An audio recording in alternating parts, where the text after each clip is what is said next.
Bienvenue sur notre présentation de Movento, une coulisse pour tiroir bois. Sur Movento, nous retrouvons des boîtiers d'accouplement à l'avant du tiroir et également des perçages à l'arrière du tiroir pour une accroche rapide. Sur le tiroir bois pour Movento, il nous faut une épaisseur maximum de 16 mm et également une retombée à l'arrière du tiroir entre 12 et 15 mm, comme on peut voir ici.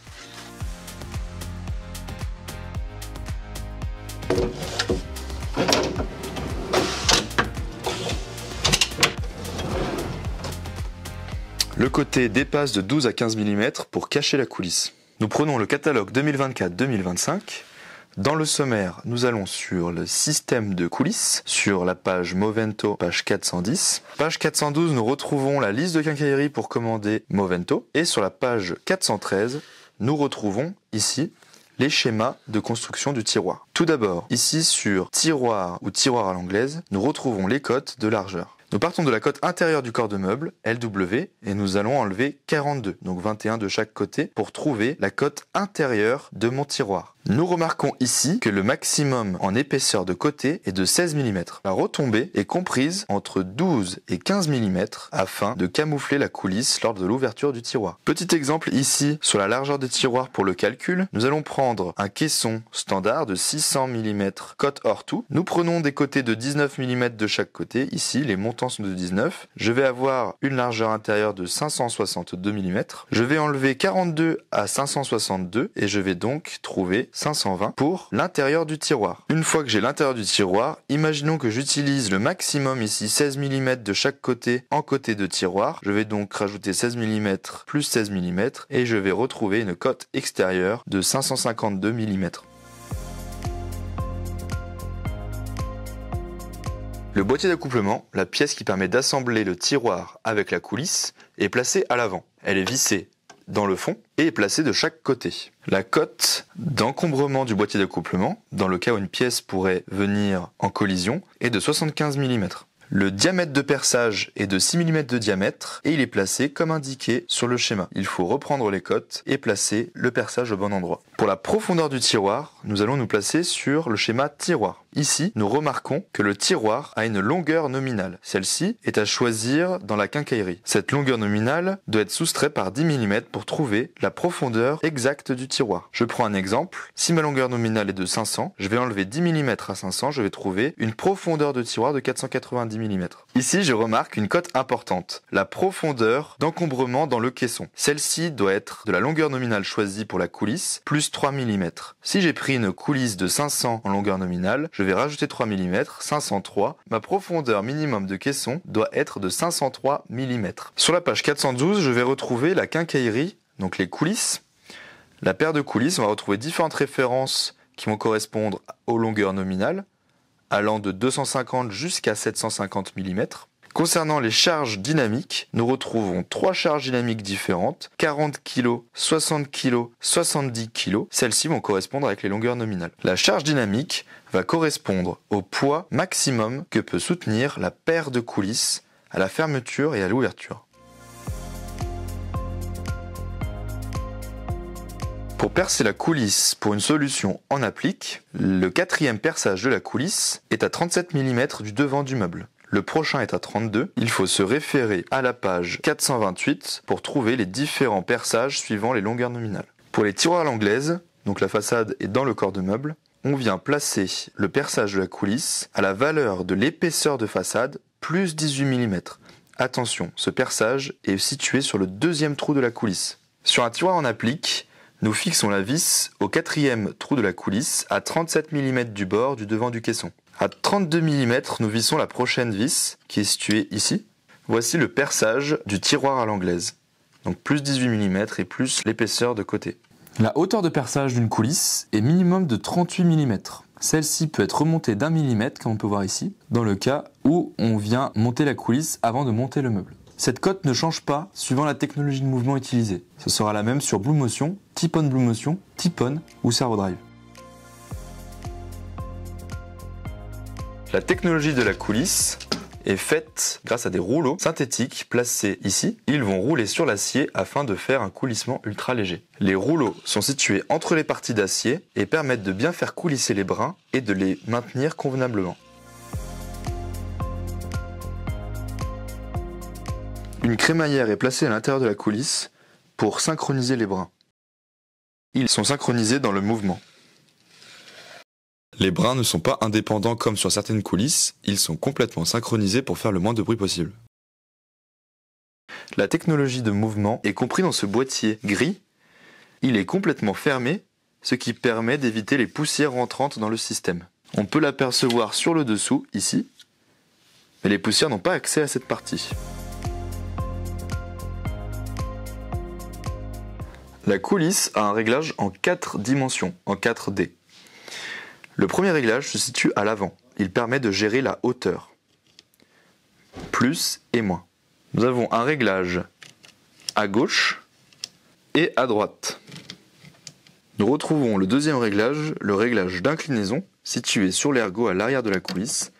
La molette grise, une fois montée et descendue, permet de manière intuitive d'incliner le tiroir. Nous retrouvons, comme le réglage de droite, la même chose à gauche. Nous allons faire le troisième réglage, le réglage latéral. Celui-ci, comme tous les réglages, est intuitif. Quand je vais tourner la molette vers la gauche, je vais faire bouger la façade vers la gauche. Et quand je vais bouger la molette vers la droite, je vais faire bouger la façade vers la droite. J'ai fini mes réglages latéraux. Je vais maintenant enlever mon tiroir pour accéder à la correction du réglage latéral. Il se situe à l'arrière et me permet d'éviter que mon tiroir se mette en crabe ou en diagonale. Celui-ci est également intuitif car en bougeant la molette, je vais de droite à gauche, ce qui permet de rectifier mon réglage. Je peux utiliser un tournevis plat pour le régler. Pour le réglage en profondeur optionnel, nous avons cette pièce, appelée réglage en profondeur ou également pour les connaisseurs Posistop. Il est placé ici et vissé directement dans le fond et sa molette ici, intuitive, permet de se régler en profondeur. Nous remarquons également la compensation de cette tolérance sur le boîtier. Ici l'espace est large. Sur le boîtier de droite, ici l'espace est plus faible car la coulisse de droite est fixe. La technologie Blumotion est comprise dans ce boîtier. Nous retrouvons le Blumotion et le Blumatic. Le Blumatic étant le ressort de rappel qui permet d'activer le Blumotion, la fermeture amortie. Et nous avons également ici, donc sur la référence S qui est retrouvée dans le catalogue Blumotion, cette interface orange. On l'a mis orange car c'est une technologie Bloom et elle permet d'être combinée avec Tip-on Blumotion. Comme on a pu voir, le boîtier Blumotion, ici avec son interface, est compatible avec Tip-on Blumotion. Blumotion étant l'amorti avec une poignée, donc il faut une poignée pour ouvrir le tiroir, alors que Tip-on Blumotion est la solution d'ouverture sans poignée. On vient appuyer, le tiroir s'ouvre, et quand on vient lancer le tiroir, celui-ci se ferme de manière amortie et silencieuse. Nous allons avoir plusieurs unités Tip-on Blumotion qui vont aller d'une longueur 270 jusqu'à 750, et également une compatibilité avec les différents poids, donc les différentes charges dynamiques de la coulisse. Pour la choisir, nous allons d'abord évaluer le poids qu'on va installer dans le tiroir, donc le poids à l'intérieur du tiroir et également le tiroir compris, donc le poids qu'il y a sur les coulisses. De 270 jusqu'à 320, vous allez retrouver S0, S1, S0 jusqu'à 10 kg et S1 de 10 kg à 20 kg en charge dynamique. Concernant les plus grandes unités, elles vont de 350 en longueur nominale à 750. Si je suis inférieur à 20 kg, j'utilise L1. Si je suis supérieur à 15 kg jusqu'à 40 kg, j'utilise la L3. Attention, ces deux-là sont compatibles avec la charge dynamique 40 kg au point de vue de la coulisse. Et si j'utilise une charge dynamique la plus haute sur les plus grandes longueurs, donc de 350 jusqu'à 750 en longueur nominale et un poids de 70 kg, je vais utiliser la plus grande ici, la L5. Avec les unités, vous allez retrouver également l'entraîneur qui se clipse en dessous des coulisses. Vous allez retrouver également la barre de synchronisation. Ici, cette barre de synchronisation est obligatoire sur tous les tiroirs Tip-on Blumotion pour leur bon fonctionnement. Pour les petites largeurs intérieures de meubles, entre 313 et 265, vous retrouvez ici la synchronisation pour ces petites largeurs.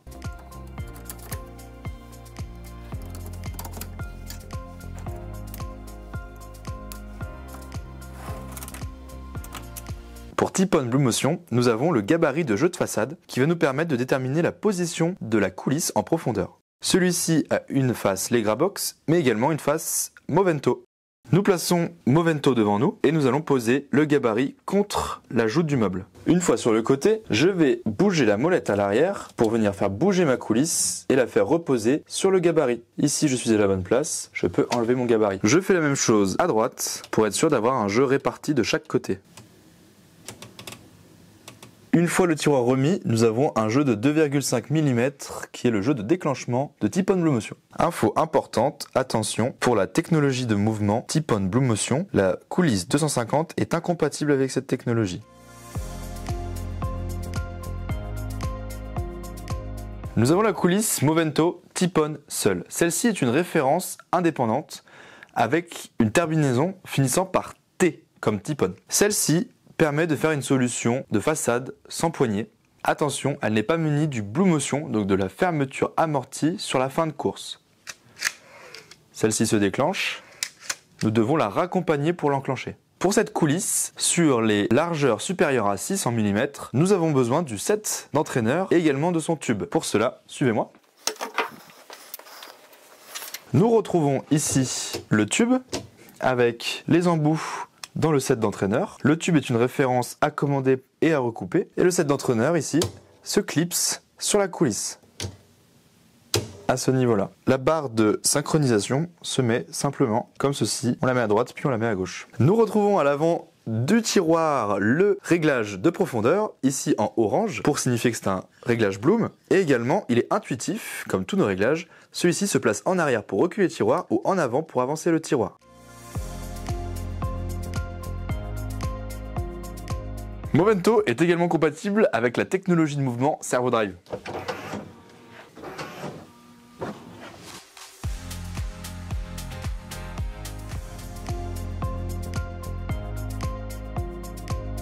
Movento a également une coulisse montage sur fond de meuble. Ici, plus besoin des montants, nous sommes directement montés sur le fond.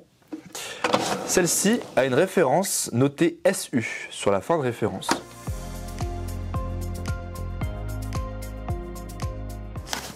Le blocage de tablette est un set à installer sur la tablette. Il faut prévoir une réservation de 38 mm, installer ce set avec une partie à l'arrière, une partie sur la coulisse, sans oublier le tube de synchronisation pour synchroniser les deux leviers de chaque côté. La coulisse fixation sur fond de meuble, avec la référence finissant par SU, n'est pas compatible avec le blocage tablette. Nous retrouvons sur les tablettes pour Movento la pièce accessoire attache coulisse pour tablette, c'est celle-ci. Elle est compatible seulement pour les épaisseurs inférieures à 19 mm. Celle-ci se trouve à l'arrière de la tablette, un entraxe de 16 à partir de la retombée et après les deux entraxes ici sont de 20 mm. Celle-ci se place à l'arrière afin de créer l'emplacement disponible pour l'ergot. Bien sûr, on en a un de chaque côté.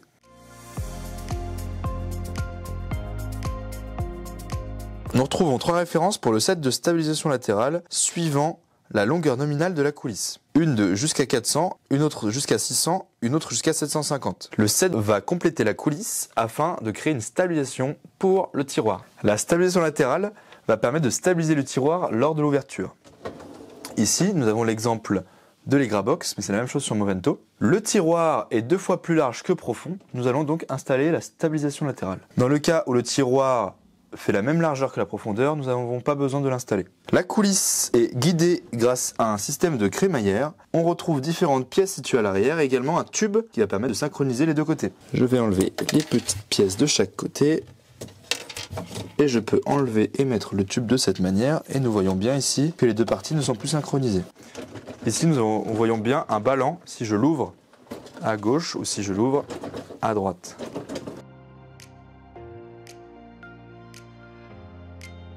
Nous avons remis la stabilisation latérale sur le tiroir. Nous remarquons qu'il est bien stabilisé à droite et à gauche. Et également, la coulisse Movento est stabilisée naturellement par sa forme horizontale et très large.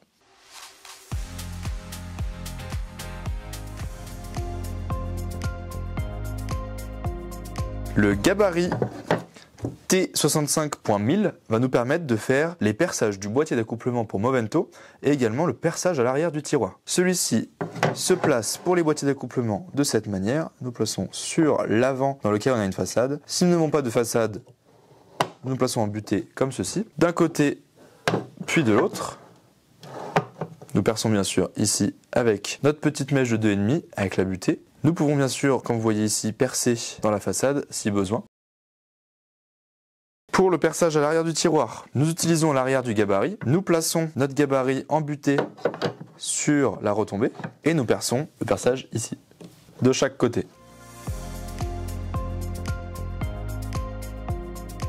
Pour le gabarit unique universel, nous allons placer ici la butée à 37 mm avec la molette ici. Il y a un petit repère avec un loquet pour se mettre au bon endroit. Ici, nous allons utiliser la mèche de 5 mm avec la jauge sur le gabarit. Nous allons mettre la butée de profondeur. Une fois celle-ci placée, je vais tracer l'axe de ma coulisse à 38 mm et me placer sur cet axe. Je n'aurai plus qu'à percer au bon endroit, donc ici à 37 mm du bord, à 38 pour le premier perçage, et après à des entr'axes de 32 suivant la longueur nominale de coulisse. Ici nous allons donc nous serrer sur le bas et sur le dessus des caissons. Imaginons ici qu'on ait l'épaisseur de 19 et également au-dessus. Nous allons pouvoir desserrer cette molette. Une règle graduée est située sur le côté et va nous permettre de nous placer ici à la bonne cote. Par exemple à 38 plus 19 mm afin d'être placé sur le premier perçage. Nous serrons cette vis. Nous devons bien sûr nous régler avec l'entr'axe de 37 situé à ce niveau-là. Nous serrons. Et là, de la même manière que le gabarit universel, nous allons pouvoir faire les perçages de la coulisse avec la jauge ici de profondeur pour la mèche. Nous allons utiliser le gabarit ZML.0050. Celui-ci est parfait pour fixer la façade du tiroir bois. Je vais munir dans mon tiroir bois et du gabarit. Je vais le placer sous le tiroir et contre la retombée du tiroir. Je vais pouvoir pointer ou percer avec une mèche de 5 l'emplacement du milieu. Faire la même chose de l'autre côté. Pour trouver l'emplacement de perçage sur la façade, il me suffit dans mon configurateur produit ou configurateur de meubles de cocher la dernière petite coche qui est ici et je retrouverai dans mon résultat de planification l'emplacement de mon perçage directement ici. Celui-ci est un pré-pointage à faire sur la façade. Le pré-perçage de la façade va s'aligner au pré-perçage du tiroir. Nous arrivons sur la fin de cette vidéo avec les produits Blum et notamment la gamme Movento. J'espère qu'elle vous sera utile pour utiliser les gabarits et même nos produits. N'hésitez pas à consulter nos réseaux sociaux pour plus d'informations sur les produits. A très bientôt sur une nouvelle vidéo.